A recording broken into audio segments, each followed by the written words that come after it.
हर व्यक्ति को पता है कि राइट टू इक्वलिटी क्या होती है। समानता का अधिकार, कानून के समक्ष हर व्यक्ति समान होता है, कानून के समक्ष हर व्यक्ति समान है और कानून हर व्यक्ति का संरक्षण समान रूप से करेगा।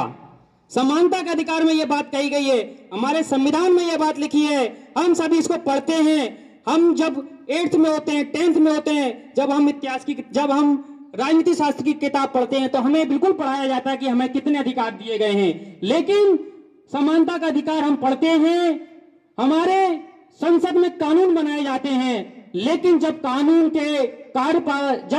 को क्रियान्वयन की जरूरत होती है तो उसकी प्रथम इकाई होती है प्रशासन।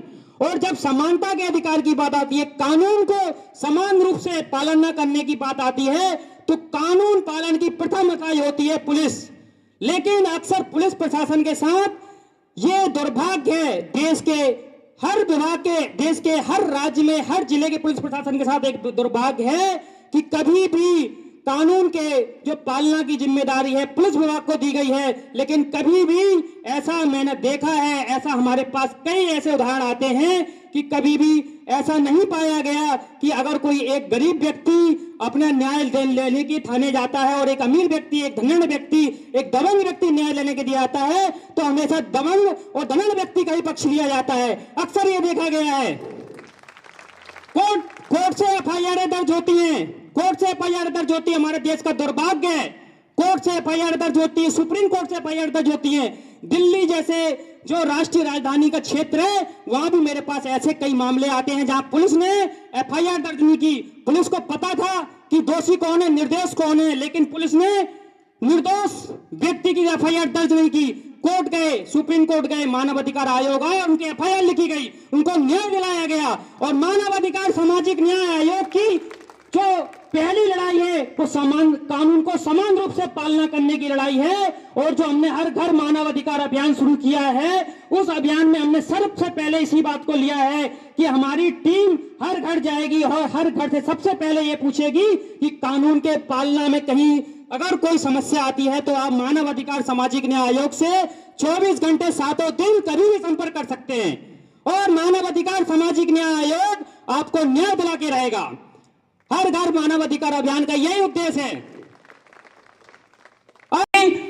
स्थिति को देखते हुए, दबाव को देखते हुए एफआईआर भी दर्ज कर ली जाती है, लेकिन चार्जशीट कोर्ट तक पहुंचने में 5-5 साल लग जाती है। पीड़ित की मृत्यु हो जाती है और जो अन्याय करता है वो दिन दोगुना 4 चौगुना होता चलता जाता है। इसके लिए भी हमने हमारे माननीय मोदी जी को उसके संबंध में हमने बोला था, हमने उनको लिखित में दिया था, गृह मंत्रालय को दिया था और उसके बाद ही नए कानून में यह प्रावधान दिया गया है कि 90 दिन के अंदर चार्जशीट हर हाल में कोर्ट में प्रस्तुत करनी होगी पुलिस को।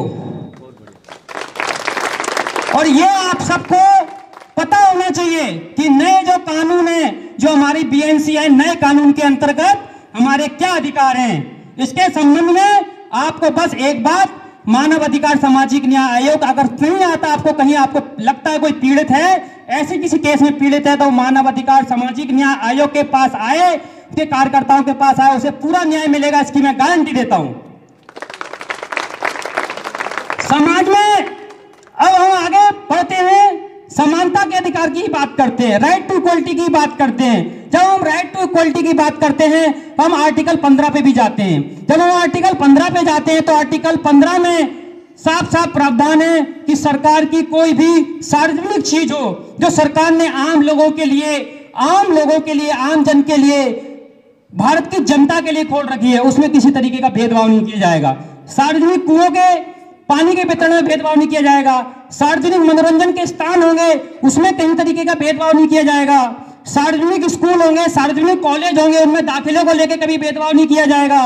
सार्वजनिक हॉस्पिटल होंगे उनमें भी कभी भेदभाव नहीं किया जाएगा। लेकिन आप देखते हो कि आपके साथ भेदभाव होता है कि नहीं? मैं जनता से पूछता हूं, इन जगहों पे जो मैंने बोला भेदभाव होता है कि नहीं?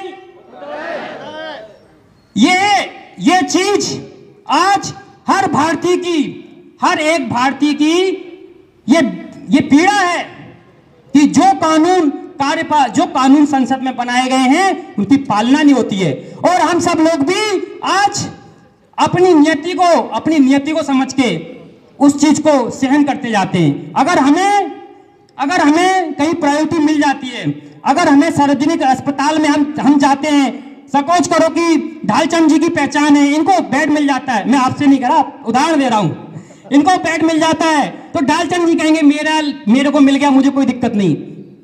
यही समस्या है। हम सबको ये सोचना चाहिए, हमको सर्वजन हिताय सर्वजन सुखाय, हर व्यक्ति के सुख में, हर व्यक्ति के हित में अपना हित खोजना चाहिए।